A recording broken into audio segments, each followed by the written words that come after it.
yang adil. Presiden benci korupsi dan tak takut oligarki.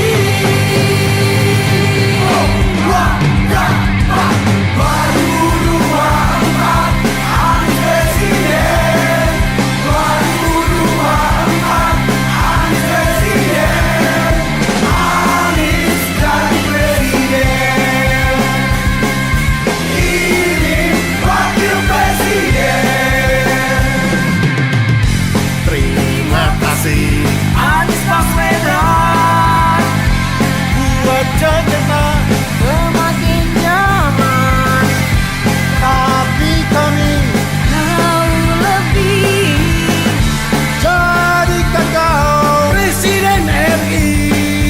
Presiden benci korupsi dan tak takut oligarki.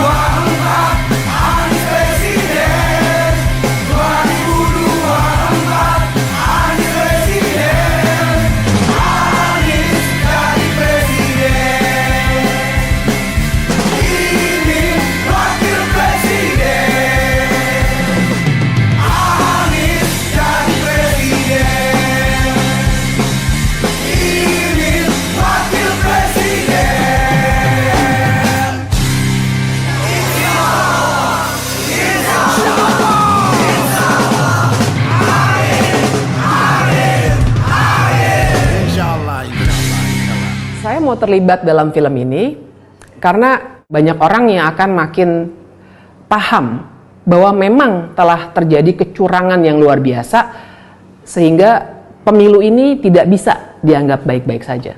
Jika Anda nonton film ini, tolong jadikan film ini sebagai landasan untuk Anda melakukan penghukuman. Film ini dianggap akan mampu mendidik publik betapa curangnya pemilu kita dan bagaimana politisi telah mempermainkan publik pemilih hanya untuk memenangkan kepentingan mereka. Kecurangan ini jangan didiamkan atas nama kelancaran pemilu. Film ini adalah monumen, tagihan, monumen yang akan kita ingat bahwa kita punya peranan besar melahirkan orang yang bernama Jokowi.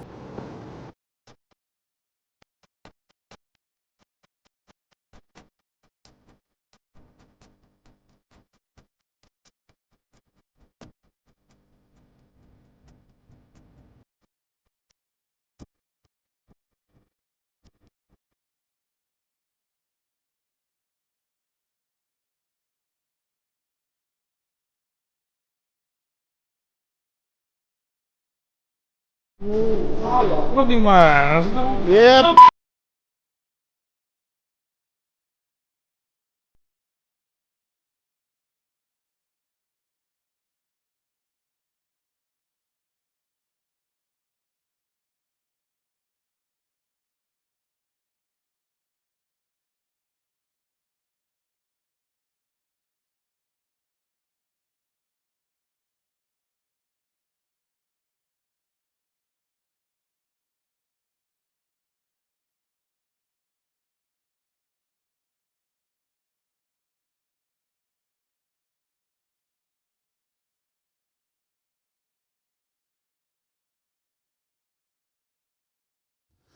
Assalamualaikum warahmatullahi wabarakatuh. Sobat RH sekalian, jumpa lagi kita di channel yang keren ini. Keren, cadas, terpaksa kiri ya. Ya, sahabat RH sekalian, film Dirty Food, film dokumenter yang menceritakan percakapan atau presentasi tiga ahli hukum, Bivitri Susanti, Zainal Arifin Mokhtar, dan Ferry Amsari, itu lagi booming hari ini.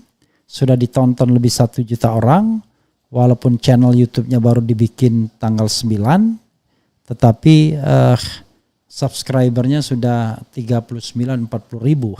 Luar biasa ya, dan bertambah terus. Dan tapi RH Channel juga memuat film Dirty Vote ini ya di channel RH Channel, bisa ditonton juga. Dan juga lumayan sudah ditonton ratusan ribu orang juga. Jadi silakan nonton di RH Channel maupun RH Podcast. Nanti masukkan link di deskripsi berita ini ya. Jadi saudara sekalian, Dirty Vote trending tapi ada yang pusing langsung menggelar konferensi pers ya. Coba kita bacakan dulu beritanya dan kemudian nanti kita akan lihat ya dan kupas. Saya kebetulan sudah nonton filmnya. Yang paling penting itu data ya, data dan fakta ya. Jadi ini ada Dirty Vote, ungkap dugaan kecurangan Jokowi, salurkan bansos mendadak, kerahkan polisi hingga tekan kepala desa. Dirty Vote viral, netizen penasaran ramai-ramai nonton. Trending film dokumenter Dirty Vote membongkar sisi gelap pemilu 2024 dari pendapat 3 pakar hukum ya. Coba kita lihat dari Tempo ya. Tadi saya kalau mau pelengkapnya tonton ya. Film Dirty Vote dirilis hari ini Ahad 11 Februari. Film dokumenter yang disutradarai Dendi Laksono ini mengungkap dugaan kecurangan pemilu 2024. Dirty Vote baru tayang pukul 11.39 WIB, mundur dari jadwal semula pukul 11. Film ini menceritakan kisah Presiden Joko Widodo yang diduga mengerahkan lembaga negara untuk membantu kemenangan calon Presiden Prabowo Subianto dan calon Wakil Presiden Gibran Rakabuming Raka. Anak sulungnya. Rentetan dugaan kecurangan dipaparkan 3 ahli hukum tata negara, yaitu Bivitri Susanti, Zainal Arifin Mohtar, dan Ferry Amsari. Cocok ya, karena mulai dari paling senior ya. Bivitri Susanti 49 tahun, Zainal Arifin Mohtar 40 berapa ya? Kelahiran tahun 78, 46 tahun ya. Yang 45 masih 45 tahun, dan kemudian Ferry Amsari kelahiran tahun 80 ya, kira-kira 43 tahun 43 tahun 80 78. Oke. Uceng 45, Ferry Amsari 42 43 ya. Salah satu isu yang disorot dalam film ini adalah dugaan penyalahgunaan wewenang. Ia lantas mengatakan ada sejumlah wewenang kepala desa. Zainal Arifin menyebut desa menjadi wilayah pertarungan untuk memperebutkan suara. Ia lantas mengatakan ada sejumlah wewenang kepala desa yang bisa disalahgunakan, meliputi data pemilih, penggunaan dana desa, data penerima bantuan sosial, bansos, program keluarga harapan, PKH, dan bantuan langsung tunai atau BLT, serta wewenang alokasi bansos. Kasus penyelewengan dana desa sangat mungkin dikonversi menjadi alat tukar dukungan politik, kata Zainal. Zainal menjelaskan dari sekian banyak sektor tindak pidana korupsi Tipikor sepanjang 2022, kasus terbesar ada pada anggaran pendapatan belanja desa atau APBD-DES. Karena itu ia mengatakan fenomena ini sangat mungkin menjadi bagian untuk menekan kepala desa yang bermasalah. Dibarter dengan dukungan politik, caranya dengan memberi imbalan untuk tidak melanjutkan proses hukum kepala desa tersebut. Kami merekam kesaksian kepala desa yang diminta memenangkan paslon tertentu, kata Zainal. Dirty Vote menampilkan rekaman suara dari kepala desa tersebut. Dengan identitas yang disamarkan, kepala desa itu bersaksi bahwa ada tekanan dari kubu pasangan calon presiden, wakil presiden, nomor urut 2 Prabowo Gibran, dan 03 Ganjar Pranowo Mahfud MD. Dalam kesaksiannya, ia menyebut tekanan dari kubu 02 berupa arahan untuk membentuk teknis penyaluran bantuan beras secara tiba-tiba. Itu sangat tiba-tiba dan datanya entah dari mana. Ya. Tidak sesuai dengan data kemiskinan di desa, di desa, kata kepala desa itu. Ya. Oke.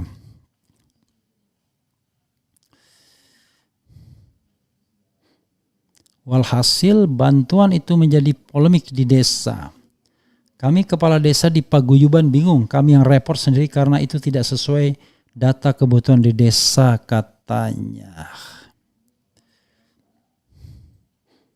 Tak cuma itu, ia mengaku dihubungi pihak kepolisian yang meminta izin penggunaan balai desa untuk deklarasi dukungan Capres-Cawapres 02. Ia juga berujar ada beberapa kepala desa tersangkut korupsi dan menjadi sasaran. Kita senantiasa diawasi Polda katanya.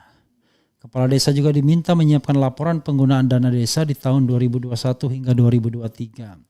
Sementara itu ia berujar tekanan dari kubu Capres-Cawapres nomor urut 3 Ganjar Mahfud berupa arahan langsung dari Bupati untuk memenangkan Capres-Cawapres nomor urut 3. Bahkan ditargetkan mendapat suara minimal 50% plus 1 untuk kemenangan 03 di satu desa. Itu melalui camat menghubungi paguyuban kepala desa, ujarnya. Oke ya, semua calon mudah-mudahan hanya Anies yang tidak berlaku curang ya, karena penting standing untuk tidak curang itu sebagai moral ya. Di sini juga ada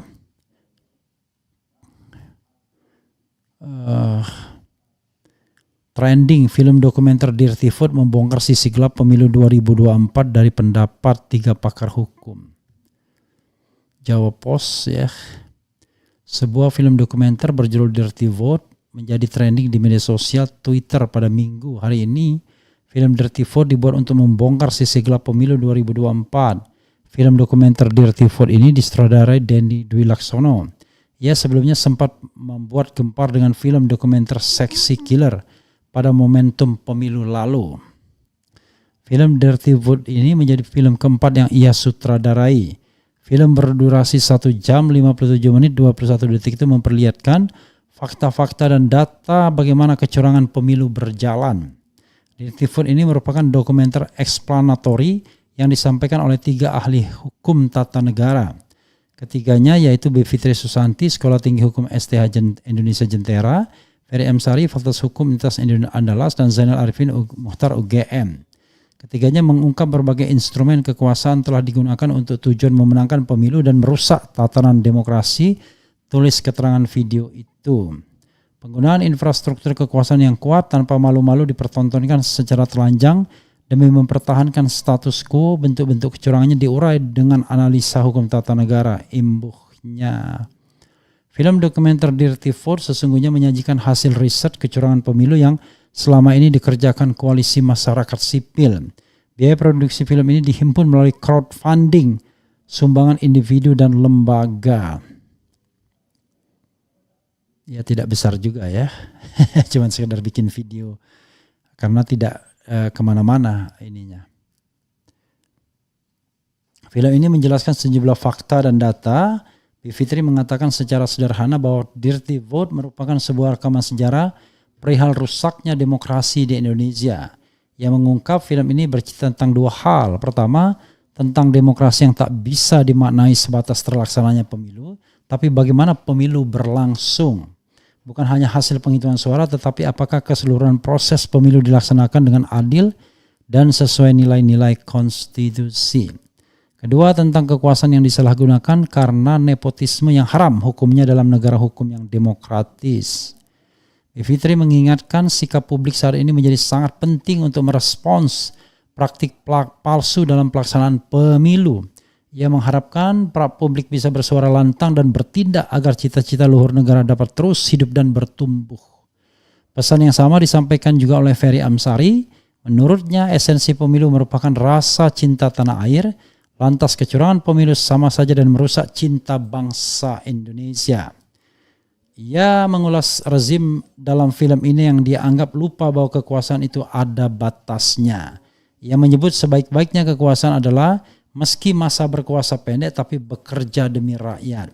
Sementara seburuk-buruknya kekuasaan adalah yang hanya memikirkan diri dan keluarganya dengan memperpanjang kuasanya. Jadi Jokowi yang mana? Kemudian Zainal pun mengatakan jika persaingan politik dan perebutan kekuasaan yang disusun bersama-sama kini digerakkan oleh satu pihak pemegang kunci.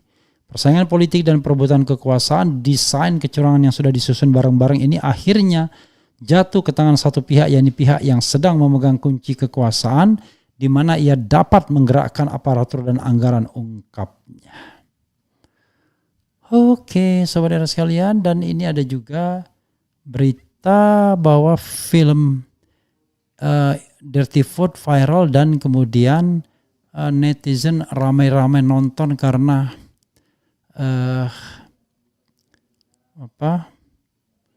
penasaran ya. Oke.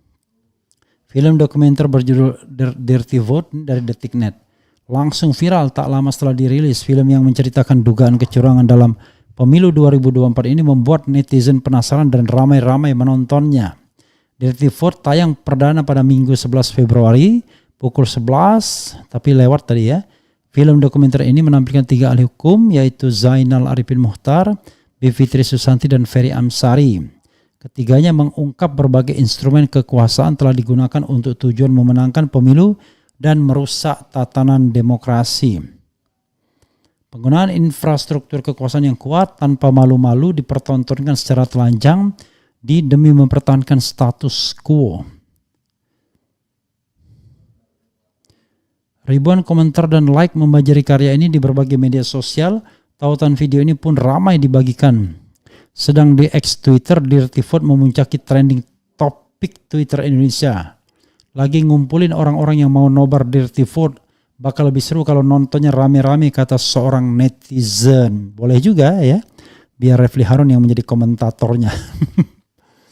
Penasaran banget sama film dokumenter ini, langsung ditonton habis nggak lama setelah dirilis. Durasi hampir 2 jam, nggak berasa komentar netizen lainnya. Terima kasih untuk para ahli, tim, dan semua pihak yang membuat film ini. Membuka mata dengan sangat jelas. Semoga Tuhan menjaga kalian semua dan negeri ini, sebut yang lain. Gua udah nonton, memang film ini harus disebarkan supaya lebih banyak orang terbuka mata dan hatinya, kata seorang pengguna X Twitter. Tim kampanye Prabowo Gibran telah menggelar konferensi pers memberikan pernyataan resmi terkait peredaran film ini. Mereka menyebut sebagian besar yang disampaikan Dirty Vote adalah fitnah, sementara tim pemenangan Anies Caimin, Timnas, dan tim pemenangan nasional Ganjar Mahfud belum memberikan tanggapan. Ada ya tanggapan dari tim bahwa itu adalah dianggap sebagai pendidikan politik bagi masyarakat. Itu tanggapan dari tim Ganjar ya, yang disampaikan oleh Todung Mulya Lubis. Jadi Todung Mulya Lubis sudah menyampaikan pendapat juga ya, yaitu apresiasi Dirty Vote. TPN Ganjar Mahfud bilang baik untuk pendidikan politik dan jangan baper, gitu ya. Baik untuk pendidikan politik dan jangan baper. Deputi Hukum tim pemenangan Ganjar Mahfud, Todung Mulya Lubis, merespons soal peluncuran film dokumenter eksplanatory Dirty Vote yang mengungkap adanya dugaan pelanggaran pada pemilihan umum 2024. Todung menilai 3 ahli hukum dalam film itu, Bivitri Susanti, Ferry Amsari, dan Zainal Arifin, memiliki reputasi yang baik. Todung menyebut film itu bagus untuk pendidikan politik masyarakat. Banyak hal-hal positif dalam film itu, walaupun Anda tentu boleh tidak setuju, tapi film itu pendidikan politik yang bagus. Pendidikan politik yang penting bagi masyarakat untuk punya kemelekan memahami dinamika politik di Indonesia, kata Todung di media center Ganjar Mahfud. Yang saya tidak mau adalah jangan baperan kalau dikritik. Banyak orang baperan kalau dikritik. Baperan ini berbahaya kalau ada merasa tidak setuju dengan film itu. Bantah saja dengan film lain. Kritik mesti dibalas satu kritik yang lain, kata Todung. Tak hanya itu, Todung juga tidak menginginkan diluncurkan film ini berbuntut pada laporan kepolisian atau kriminalisasi. Mudah-mudahan tidak ya. Todung menilai kriminalisasi bisa membunuh kreativitas dan demokrasi. Kita ini bisa kuat karena punya demokrasi. Dan inilah yang jadi taruhan kita ke depan sebagai bangsa dan negara, kata Todung. Sekjen PDIP Hasto merespons soal dugaan kecurangan pemilu 2024 yang diungkap oleh film Dirty Vote. Dalam film garapan Dendi, kubu Ganjar Mahfud melakukan kecurangan dengan bukti fakta integritas PJ Bupati Sorong untuk memenangkan Ganjar Mahfud. Apa yang terjadi Sorong tidak lepas dari proses OTT, operasi tangkap tangan, yang saat itu dilakukan. Kita tahu OTT itu setorannya ke siapa, yang jelas bukan ke 03. 03 pergerakan di tengah rakyat tanpa manipulasi karena kami yakin pada jalan kebenaran itu, kata Hasto. Hasto mengklaim jika partainya ingin menang secara gampang tinggal memperpanjang saja masa jabatan Presiden Jokowi. Namun Hasto menyebut langkah itu tidak dipilih karena melanggar konstitusi. Kalau mau menang gampang bagi kami, enak, kami perpanjang aja Pak Jokowi. Tapi kami memilih jalan konstitusi, jalan demokrasi, bukan jalan yang didapat PDI Perjuangan, kata Hasto. Namun dalam film tersebut menyinggung soal dugaan kecurangan soal fakta integritas antara PJ Bupati Sorong Yan Pit Moso dengan Kepala BIN daerah Papua Barat untuk memenangkan Ganjar dalam Pilpres 2024. Tersangka dugaan tindak pidana korupsi PJ Bupati Sorong Yan Pit Moso ditengarai membuat nota kesepahaman dengan Brigjen TNI TSP Silaban untuk mencari dukungan dan memberikan kontribusi suara pada pemilihan presiden 2024 minimal sebesar 60% plus 1 untuk kemenangan Ganjar Prabowo di Kabupaten Sorong. Sementara itu dalam film ini 3 pakar hukum seperti Bivitri, Zainal, Ferry mengupas upaya kecurangan yang terstruktur, sistematis dan masif dalam film tersebut. Ketiga sosok ahli hukum itu selama ini juga aktif dalam gerakan anti korupsi. Ya, sahabat era sekalian, itu tadi ya film Dirty Wood, dan saya pun juga sudah menonton film ini selesai ya. Sebenarnya tidak ada hal yang luar biasa ya. Yang luar biasanya itu adalah keberanian untuk membuat dan menyampaikan fakta-fakta yang sudah tersebar di media massa dan sudah diberitakan media massa, dan kadang-kadang agak dengan bahasa yang halus karena tadi ancaman-ancaman kriminalisasi. Nah, ketiganya dengan fakta dan data yang ada mengungkapkan secara terang-terangan. Bahkan Bivitri mengatakan apa yang dilakukan Presiden Jokowi itu biasa saja. Ya, tidak memerlukan kepintaran yang luar biasa, cukup dengan apa istilahnya. Pokoknya ya intinya asal kalau tidak tahu malu ya bisa melakukannya. Contoh-contohnya banyak ya. Disampaikan ada omongan Zulkifli Hasan, ada omongan Bahlil ya kan, ada omongan Erlangga Hartarto. Dan kita tidak tahu apakah mereka ketika berkampanye itu dalam kapasitas sebagai apa dan dalam persyaratan apakah mereka bisa memenuhi syarat sebagai tim kampanye ya. Oke, selanjutnya bisa tonton sendiri ya di link yang saya sertakan di sini ya. Ada linknya sudah dikasih ya. Oke. Jadi jadi sobat era sekalian, kalau mau nonton ada link Dirty Vote ya. Ada 2 link ya. Link pertama, link kedua di RH Channel di oke ya, itu ya. Yang jelas dipencet-pencet saja linknya. Kalau di link RH Channel ya itulah ya. Oke ya. Yang jelas filmnya hampir 2 jam. Tapi banyak pengetahuannya. Saya sebenarnya kalau mau jujur perspektif yang dikemukakan mereka itu sudah saya pahami dan sudah sering saya dengar juga, dan juga itu juga yang menjadi apa yang saya omongkan juga. Tetapi data-datanya itu yang penting. Kadang-kadang kita lupa mendokumentasikan data, padahal data itu bisa menceritakan banyak hal ya. Data-data kapan ya, kemudian misalnya dia menjelaskan soal yang terkait putusan Gibran itu penting sekali kita mengetahui kronologis kapan sidangnya, dan dalam kasus Almas itu tidak ada yang namanya sidang pemeriksaan ya.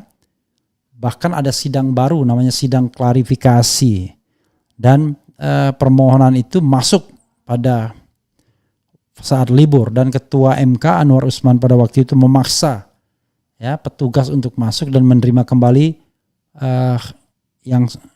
menerima kembali permohonan yang sebenarnya sudah ditarik ya. Teguh Santoso, saya bertanya ke chat GPT, kenapa pemerintah yang korup mendapatkan apresiasi rakyat?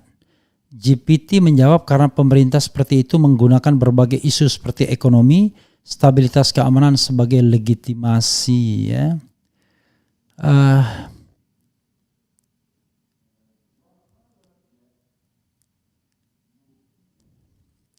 Bung Refli, saya ingin tanya serius Bung Refli, apakah sampai pada detik ini Bung Refli dan tim Amin belum percaya diri menuju satu putaran? Apakah tim Amin tidak percaya diri elektabilitasnya di lapangan? Jadi ini bukan soal percaya diri, kalau percaya diri kita percaya diri. Tapi yang menjadi persoalan adalah Anda bisa apa kalau seandainya aparat digerakkan untuk memenangkan satu pasangan calon. Itu soalnya. Jadi aparat, money politics, penyanderaan dan lain sebagainya. Itu yang kita lawan. Nanti orang mengatakan, loh kok takut sekali dengan kecurangan? Lah saya balik, makanya saya bilang balik. Loh kenapa Anda takut sekali dengan pemilu yang jujur dan adil? Bukankah pemilu jujur dan adil itu adalah hak masyarakat? Adalah keinginan kita semua. Ya, jadi jangan dibalik-balik. Ya kita takut dengan pemilu yang curang, karena pemilu curang itu akan memancing kerusuhan, memancing kepuasan, memancing kemarahan. Karena itu yang kita dambakan adalah pemilu yang jujur dan adil. Nah untuk jujur dan adil, ya 3 pasangan calon harus punya komitmen. Ya, memberhentikan praktek-praktek tidak jujur dan tidak adil, terutama praktik-praktik money politics, menggerakkan aparat. Ya, tapi masalahnya dari awal ini sudah didesain. Jadi bukan by accident, sudah didesain. Ya, misalnya dengan pengangkatan mem-PLT-kan penjahat kepala-kepala daerah mulai dari gubernur, bupati, wali kota. Itu kan menguntungkan pasangan yang didukung oleh pemerintah. Ya mungkin dulu PDIP diam aja karena berpikir bahwa Jokowi mau mengendorse Ganjar Pranowo, tapi ternyata tidak. Begitu tidak, lain persoalannya ya. Oke. Kemudian intinya Jokowi dan 02 harus dibubarkan. Kalau nyimak dirty vote ini kecurangan sudah dalam kategori terstruktur, sistematis dan masif, iya. Ya, terstruktur justru dipimpin langsung oleh presiden. Sistematis, ya memang ada tersistematis, bukan acak-acakan, tapi memang betul-betul. Misalnya cerita bocor alus bagaimana Menteri Agama dipanggil, ditanya berapa jumlah banser dan lain sebagainya. Ini kan tersistematis namanya. Lalu masif, ini dilakukan di banyak tempat seluruh Indonesia ya, dengan memanggil kepala desa dan lain sebagainya, melibatkan aparat dan lain sebagainya ya. Aparat yang pura-pura bicara cooling system tapi pada dasarnya memihak calon tertentu. Nah, ini yang bahayanya ya. Sekali lagi kita berharap bahwa pemilu ini jangan berpihak TNI Polri dan juga ASN, tapi cobalah untuk bertindak jujur dan adil. Karena kalau tidak chaos, taruhannya luar biasa ya. Kalau Anda hari ini bisa membungkam orang, besok-besok nggak bisa lagi, karena itu sudah sudah sunatullah ya. Makin Anda berbuat curang, maka Anda makin ketakutan kalau lepas dari kekuasaan. Itu soalnya.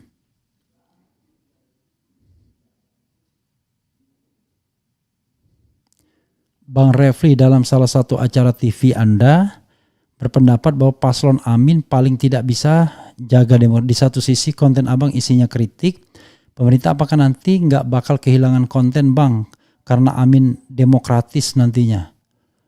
Wah enggak juga, enggak juga. Kok kehilangan konten, orang bodoh kalau bilang kehilangan konten. Tidak mungkin, jadi gini ya, orang kreatif itu tidak mungkin kehilangan konten. Konten itu banyak sekali. Dan selalu ada hal yang kurang sempurna di Republik ini atau di dunia ini untuk disampaikan masukan, kritik dan lain sebagainya. Kalau Anies berkuasa, Anda pikir datang begitu saja demokrasi? Datang begitu saja yang namanya pemberantasan korupsi? Datang begitu saja keadilan? Enggak kan? Ya, karena komitmen seorang presiden dan wakil presiden itu harus diikuti oleh jajaran ke bawahnya. Ya, Nanti sekarang kompak misalnya presiden dan wakil presiden. Tapi ketika bagi-bagi kursi kekuasaan sudah mulai gesek-gesekan. Ya, antar partai politik juga begitu, antar relawan begitu juga. Jadi masih banyak PR kita. Jadi nggak ada kehabisan konten. Aduh, konten itu kecil sekali. Saya bangun tidur pun bisa bikin konten ya. Itu kan konten itu kecil. Konten itu hanya sarana untuk kita berpartisipasi dalam pemerintahan ya. Bang Refli, kenapa artis seperti The Massive, Elvi Sukaisi baru perform lebih dari jam 12 siang ketika sudah banyak yang pulang dan sedikit lagu? Mereka kena terjebak macet sama seperti saya. Elvi Sukaisi tidur di hotel yang sama dengan saya, lalu kemudian dijemput ya, seharusnya pada pukul 5 atau setengah 6, baru dijemput pukul setengah 7 lebih. Setelah jalan sampai jam 7, jam setengah 8, akhirnya kita memutuskan untuk berjalan lebih kurang 3 kilo. Narji, Ramzi, ya, Feni Rose, saya, kemudian Ogi Cerista, semua personil Decadas, Keren Jadas, termasuk Umi Elvi Sukaisi akhirnya berjalan. Nah, cuma Umi karena sudah usia, dia cari ojek. Makanya dia bisa ketemu, bisa datang dulu, tapi mungkin datangnya kemudian agak terlambat juga akhirnya. Bahkan di Tempo Bocor Alus dijelaskan banyak aparat kepolisian terutama di wilayah hukum Jateng dirotasi dan khusus bagi mereka yang memiliki kecenderungan condong tidak memihak 02. Ya itulah. 100% rakyat akan bergerak apabila terbukti curang. Pemerintah harus bertanggung jawab atas ketidaknetralannya. Kemudian apa lagi ya? Yang bisa saya lakukan saat ini adalah berusaha berdoa, zikir dan sholat hajat. Berdoa agar Amin 02 menang. Dan segala kecurangan benar-benar Allah menurunkan bantuan untuk membongkarnya. Amin ya rabbal alamin ya. Sebarkan dan download Dirty Vote sebelum di take down ya. Gak mungkin juga di take down, ini kan bagian dari kebebasan berpendapat ya. Jangan heran sudah menjadi budaya penguasa ya begini. Jangan lupa ya, kalau mau download Dirty Vote ada di sini ya semuanya. Karena saya tidak hanya memuatnya tetapi saya juga memuatnya di RH Channel dan kemudian di RH Podcast ya. Tinggal klik aja di deskripsinya kalau Anda mau melihat Dirty Vote. Bagus untuk referensi Anda ya. Bagaimana melihat kecurangan dari sisi hukum tata negara terutama. Karena kadang-kadang orang melihat curang-curang begitu aja tapi tidak bisa menjelaskannya secara lebih komprehensif. Nah, Bivitri atau Bibif, kemudian Zainal Arifin atau Uceng dan Ferry Amsari berusaha menjelaskannya dengan bahasa mudah kepada publik semua. Apa yang sudah kita ketahui dan kemudian bagaimana pemaknanya dalam hukum tata negara. Jadi wajib ditonton ya. Seperti misalnya mengapa putusan Gibran Raka Buming itu misalnya simsalabimnya. Mereka ceritakan kronologisnya, mereka bicarakan juga maknanya dan lain sebagainya ya. Bang RH, apakah dengan adanya kecurangan ini bisa dijadikan dasar untuk menuntut presiden secara hukum? Bisa, tapi impeachment. Jadi Presiden Jokowi itu sudah lebih dari cukup bukti-buktinya untuk di-impeach atau diberhentikan. Persoalannya tidak ada yang mau memulai. Tidak ada yang berani memulai, itu saja masalahnya. Kemudian jangan biarkan bangsa,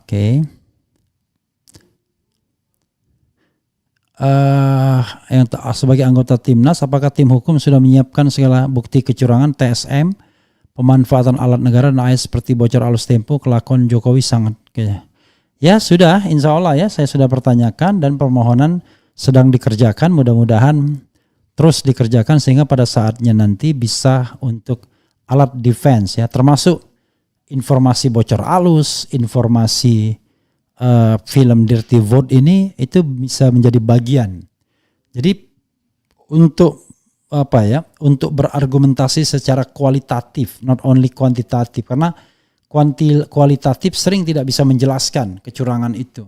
Karena kalau kuantitatif ya suara, kalau misalnya perbedaannya 2 juta, 3 juta, padahal suara itu tidak didapat begitu saja ya.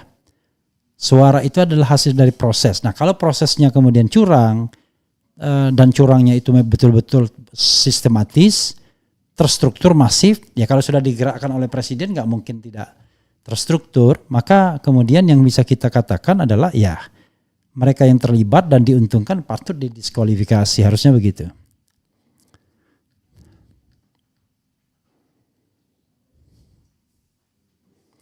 Bagi relawan di TPS dan mahasiswa, saat perhitungan suara di TPS jangan lupa di video dan fotokan sampai kecamatan kelurahan, insya Allah ya.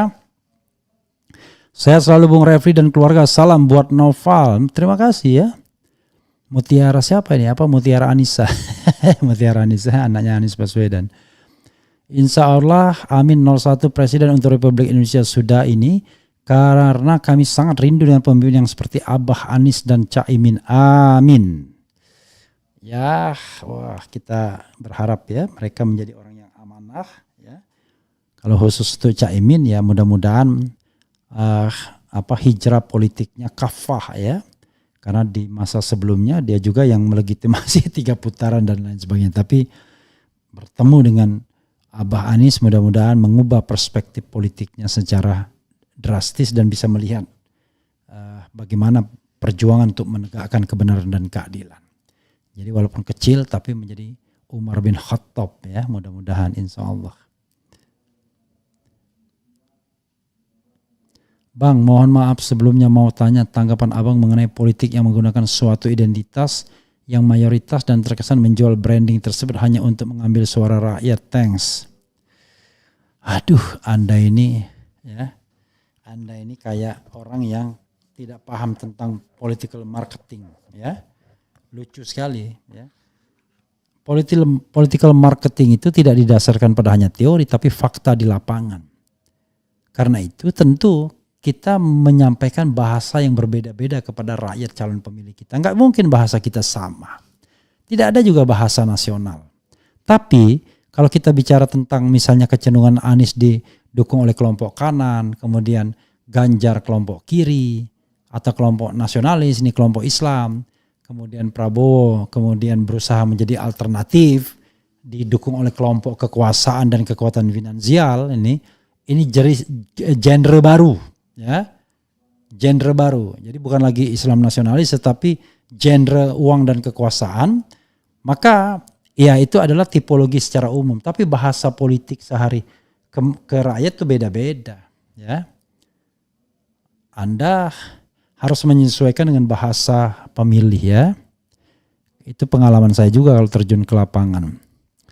Kita ngomong yang bau-bau klinik sedikit nggak bisa kalau dengan masyarakat yang rasional, tapi pada masyarakat pedesaan yang masih berpikir tentang konsep ratu adil dan lain sebagainya, hal-hal yang berbau sedikit mistis, misalnya soal tongkat di Penogoro dan lain sebagainya, itu masih didengarkan. Tapi sekali lagi kita yang penting tidak ngarang ceritanya, tapi betul-betul cerita kan begitu.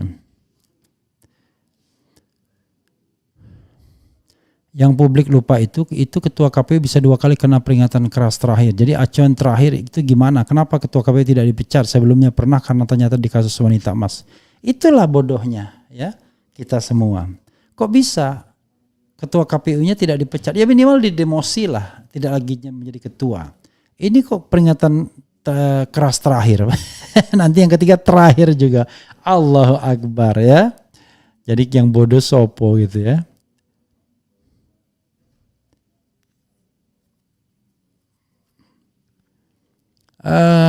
Sampai mana kewenangan saksi parpol? Ya kalau dia mendapatkan mandat untuk saksi pilpres ya dia juga bisa bertindak ya. Gitu. Karena saksi parpol itu bisa juga menjadi saksi pilpres. Oke, saudara sekalian, selanjutnya silakan dibaca ya. Dirty Vote ini tidak terasa 40 menit. Banyak hal yang bisa kita pelajari di Dirty Vote itu. Itu saja. Wassalamualaikum warahmatullahi wabarakatuh. Ciao. Ciao. Oke.